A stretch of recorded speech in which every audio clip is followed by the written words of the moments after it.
ആയിട്ട് ഷാനവാസ് കുറച്ച് സ്മാർട്ട് ആയിട്ട് സംസാരിച്ചത് ഈ വീക്കെൻഡ് എപ്പിസോഡിൽ അനുമോളെ റേറ്റ് ചെയ്തതിൽ പറഞ്ഞ കാരണങ്ങളായിരുന്നു. ഏതായാലും അക്ബറും നെവിനും പുറകെ ഇരുന്ന് പറഞ്ഞ കമന്റ്സ് കൂടെയാണ് അതിനൊരു ഫണ്ണി എലമെന്റ് ആഡ് ചെയ്തത്. ചിരിച്ചുകൊണ്ട് അനുമോളുടെ കഴുത്തറുത്തൂന്നേ പറയാനുള്ളൂ. ഫൈനലി അനീഷും അനുമോളും സംസാരിച്ചു. അനീഷ് ഓപ്പണപ്പായി അനുമോളെ ഓപ്പണപ്പ് ആവാൻ സമ്മതിക്കുകയും ചെയ്തു.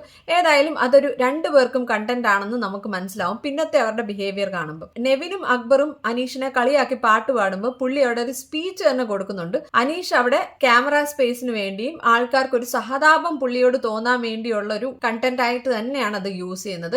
അനുമോൾ ആണെങ്കിലും വീണ്ടും വീണ്ടും ഇത് ആദിലയും നൂറയുടെ അടുത്തും ഡിസ്കസ് ചെയ്ത് പുളകിതയാവുന്നുണ്ട്.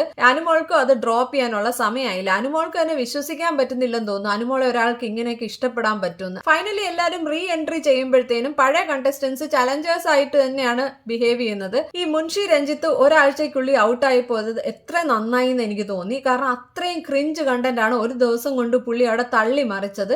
അനീഷും അനുമോളും പുള്ളിക്ക് നല്ല രീതിയിൽ മറുപടി കൊടുക്കുന്നുണ്ട്. പക്ഷെ എന്നിട്ടും പുള്ളിയുടെ ഷോ തുടരുകയാണ്. പനി ശരത് വളരെ സ്നേഹത്തോടെയാണ് അക്ബറിന്റെ അടുത്ത് സംസാരിക്കുന്നത്. അക്ബർ ഒരു ജെനുവിൻ ഫ്രണ്ട് ആണെന്ന് വീണ്ടും വീണ്ടും തെളിയിക്കുന്ന എപ്പിസോഡായിരുന്നു. പക്ഷെ അനുമോളുടെ ഫ്രണ്ട്സിനെ നോക്കും. അനുമോളുടെ അടുത്ത് ഫ്രണ്ട്സ് എന്ന് പറയുന്ന ഈ ശൈത്യയാണെങ്കിലും ആദില നൂറയാണെങ്കിലും പ്രത്യേകിച്ചും ശൈത്യയെ പോലെ ഒരു ഫ്രണ്ട് ഇല്ലാതിരിക്കുന്നതാണ് നല്ലത്. അല്ലെങ്കിൽ ശൈത്യക്ക് പകരം ഒരു ശത്രുവായിരുന്നെങ്കിലും കുഴപ്പമില്ല എന്ന് തോന്നുന്ന രീതിയിലാണ് ശൈത്യ അവിടെ ഓരോന്നൊക്കെ വിളിച്ചു പറയുന്നത്. ഈ അനുമോൾക്കും ശൈത്യക്കും ഒരേ PR ആണെന്ന് പറയുന്നു. അപ്പം PR അനുമോളെ സപ്പോർട്ട് ചെയ്തിട്ട് ശൈത്യയെ പറ്റിച്ചു എന്നാണ് പറയുന്നത്. അപ്പോൾ എനിക്ക് തോന്നിയത് ശൈത്യക്ക് ഈ പൈസ തിരിച്ചു കൊടുക്കണമെങ്കിൽ തിരികെ വീട്ടിനുള്ളിൽ ചെല്ലുമ്പോൾ അനുമോളെ കുറച്ച് ട്രിഗർ ചെയ്ത് അനുമോളെ പറ്റി കുറച്ച് അപരാധങ്ങൾ വിളിച്ചു പറഞ്ഞിട്ട് അനുമോൾക്ക് സഹതാപ വോട്ട് പിടിച്ചു കൊടുക്കുകയാണെങ്കിൽ വാങ്ങിയ പൈസ തിരിച്ചു കൊടുക്കാം എന്നെന്തോ പറഞ്ഞ് കോൺട്രാക്ട് എടുത്ത് വന്ന പോലെയാണ് ശൈത്യയുടെ പെരുമാറ്റം. വളരെ മോശം, വളരെ മോശം. ഏതായാലും ഇനി അടുത്ത ആൾക്കാരൊക്കെ എൻട്രി ചെയ്യുമ്പോൾ അവരെങ്ങനെയായിരിക്കും ബിഹേവ് ചെയ്യുന്നതെന്ന് കാണാൻ ഞാൻ ആകാംക്ഷയോടെ കാത്തിരിക്കുകയാണ്.